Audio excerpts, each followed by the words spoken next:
Costs associated with insulin have skyrocketed in recent memory, but those that do not need it daily to treat diabetes may be left in the dark about this seemingly unending issue. WBON-TV sat down with two local diabetics who are working to bring this cost to the forefront and to help push for legislation in Frankfort. When you donate and shop at the Habitat Restore, you're helping build a home. Donate land, a car, a boat, or even the stuff lying around your house that you just don't use anymore. Your donation can help families in your community. Stop by the Habitat Restore in Clark and Madison counties to find out more. In 2012, I went for a routine doctor checkup, and my sugar levels were elevated. When I say elevated, they were between 200 and 300 at that point. So about $3,000 later in blood work, he says, "David, you're type 1. We're going to put you on some insulin." And at that time, through my employer, I have a high deductible. It was $4,500 at that time.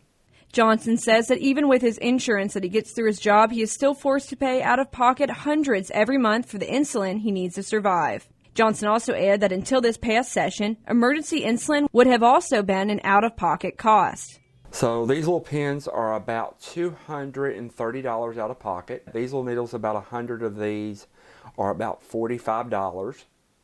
And so if you are taking 4 of these a day, and there's 100 in a box, it's not going to last you very long. So you're going through about a box and a half of these a month. Everything is about $450 to $475, depending on when everything cycles through, and that's all out of pocket. You have to budget that in there too, just in order to survive, and that's not optional.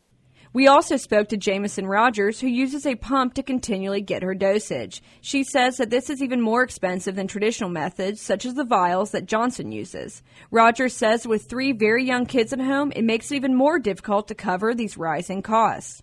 The expense and the costs that diabetics go through just in order to live, to work, to raise children, it's enormous. Insulin has not changed since they have invented it, but the price of it has quadrupled, so much so that, like, pre-insurance, 1 bottle of insulin can cost $600 to $700. I think people need to realize how important it is to keep a diabetic healthy versus, dealing with the consequences later.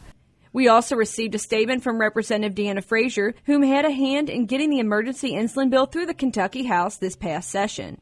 Local State Representative Deanna Frazier, me and her conversated just a little bit about what we could do, and she actually got with Danny Bentley, who is a state representative out of Ashland, to sponsor the bill. It's going to mandate that insurance company charge you no more than $100 out of pocket between the needles, your refills, and everything. I will be lobbying in Frankfort and meeting with state legislators about this legislation.